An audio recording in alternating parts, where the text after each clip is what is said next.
So nearly 90% of solopreneurs fail. And I think there's a single reason why the majority of them do that.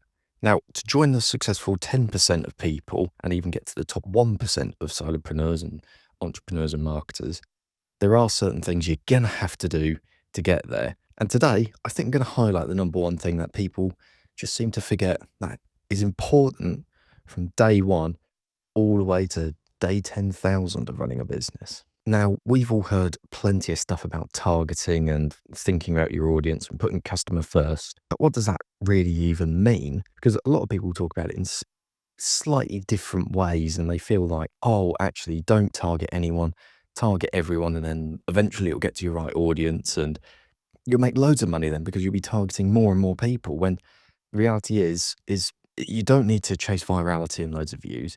You need to chase the right people. Now, how do you do that and how do you even think about it? Well, the whole thing comes down to the idea of, and the modern marketing method, we call it, is really the avatar of your audience.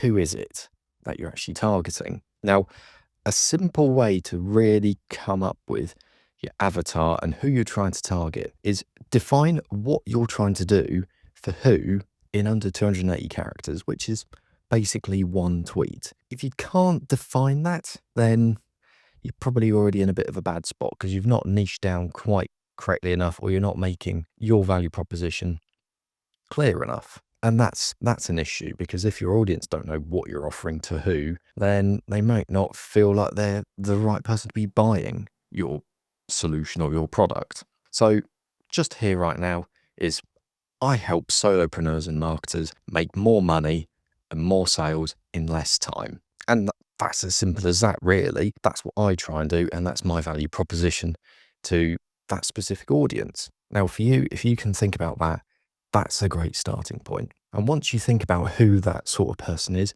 and what you're offering, then you want to get into the key customer values. And that's a segment of what actually matters to these people that you're targeting. So are they really profit centric? Are they trying to make more money with their business? Are they people that just want to spend more time with their kids? Are they people that want to have a shinier car? What is it that really drives and motivates those individuals? So when you do this sort of stuff, sometimes you'll look at these broad segments in business and then you realize actually when you talk to them, their values slightly misalign with what you're saying in your marketing messaging. So it's well worth actually talking to your customers or your future customers and asking them what really matters to you. Because when you do that, you then start to really cut through a lot of the noise and you save yourself so much time of poorly iterated adverts and badly worded emails. It all comes back to this idea of what matters to them. Now, stemming from the avatar, this person, what you're offering them, and what actually matters to them, let's think about where do you actually find these people and what influences their buying decisions. So, particularly when I've worked in like business to business marketing, what people seem to find is they're missing these gaps and these opportunities to influence their potential buyers. And you can start to do this thing where you look at the buying process of a customer. Sometimes it's not as simple as I woke up, I needed something, I just went and bought it online.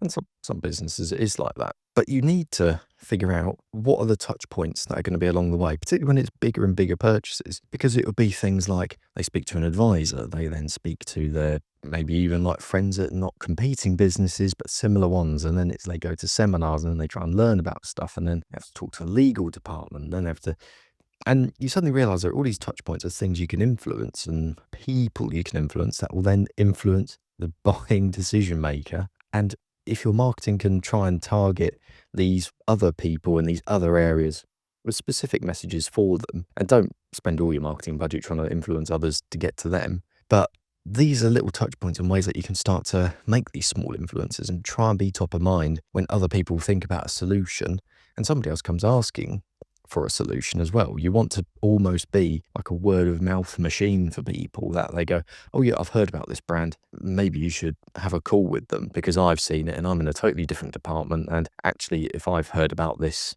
and I can figure out a solution, then this guy in marketing or this guy in sales or the solopreneur or entrepreneur I'm helping should have a word with them too. And that's where you can build up more sophisticated marketing targeting the right people in the right places at the right time. And that's just really the crux of what marketing is as a whole. But the other thing that a lot of solopreneurs, marketers fail to forget is that it's not just the sale you're going for.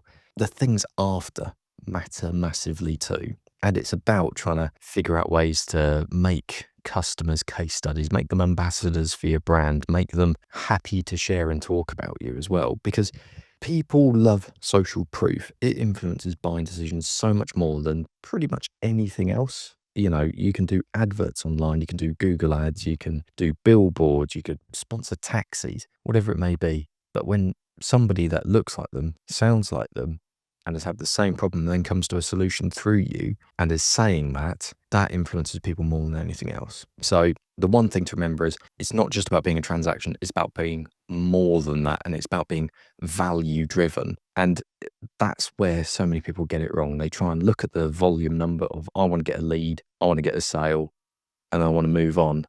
You want to be able to look after those customers, do some aftercare where you can, build on your brand, and just keep going. And then when you can get those repeat customers and get that reputation, your marketing efforts, they can stay the same, but your sales will keep on increasing. And that's what we're here for at the end of the day. Now, if you're looking for a way to get more value from your marketing, then actually you should click the link down in the description and sign up for the newsletter, where every single week I'll share stuff with you beyond YouTube of what's on my mind in the world of marketing and could help you save time and make more sales and money. But if you're looking to save even more time and make more money, then click this video right here, because I show you 3 great tools that help me save hours every single day and have made my customers far more money.